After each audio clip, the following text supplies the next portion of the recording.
ସମସ୍ତେ ଯଦି ପ୍ରଭୁଙ୍କର ନାମ ଧରି ବୈକୁଣ୍ଠ ପ୍ରାପ୍ତି ହୋଇଯାଇଥାନ୍ତେ ତାହେଲେ ଆଜି ବୈକୁଣ୍ଠପୁରରେ ସ୍ଥାନ ନଥାନ୍ତା ନା ନାହିଁ।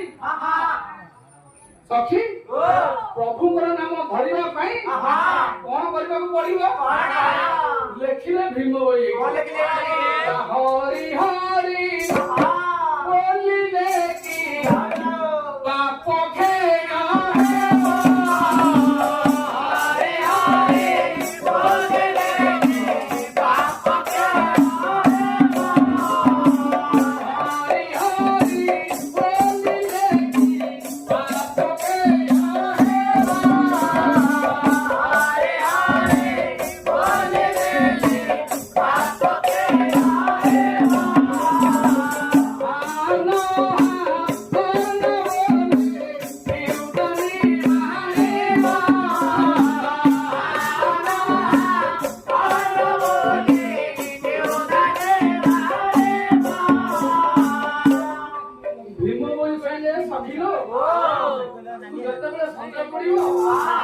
যদি ঘোড়টিଏ କାନ୍ଧରେ ପକେଇ ଧୋତି ଜୋଡ଼ ପିନ୍ଧି ପ୍ରଭୁଙ୍କର ନାମ ସ୍ମରଣ କରୁଥିବୁ ଇଆଡେ ଘର କଥା ମନେ ମନେ ଭାବୁଥିବୁ ସେଠି ଆଜ୍ଞା ପ୍ରଭୁ ସନ୍ତୁଷ୍ଟ ହେବେ ନାହିଁ ଟିକେ ତତେ ଦର୍ଶନ ଦେବେ ନାହିଁ।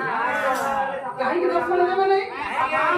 ଯାହାକୁ ଆଜ୍ଞା ଭୋକ କରୁଥିବ ସେ ଯଦି ଅନ୍ନ ହବ ତା ପେଟ ପୁରିବ କର୍ମ ଆଜ୍ଞା କରିବାକୁ ପଡିବ ଖାଇଲେ ହିଁ ତା ପେଟ ପୁରିବ। ତାହେଲେ ଆଜି ହୋଇଛି କଣ? ଦିନକର ଘଟଣା। ବୁଧବାର ଆଜି କହୁଛି ପ୍ରଭୁ ଯେତେବେଳେ ମାତା ଗର୍ଭରେ ଥିଲି ମାତା ଗର୍ଭରୁ ଉଦ୍ଧାର ପାଇବା ପାଇଁ ଆପଣଙ୍କୁ ଡାକିକି ଦର୍ଶନ ପାଇଥିଲି।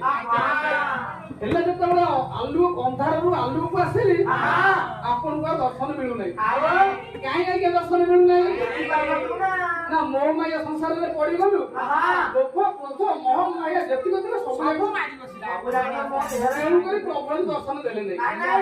ତାହେଲେ ଆଜି ଉଦ୍ଧବ କହିଲେ ପ୍ରଭୁ ତାହେଲେ କଳି ଯୁଗରେ ଆପଣଙ୍କୁ ପାଇବି କେମିତି? ଏଇ ସମୟରେ ଆଜ୍ଞା ପ୍ରଭୁ କହୁଛନ୍ତି କଣ? ଉଦ୍ଧବ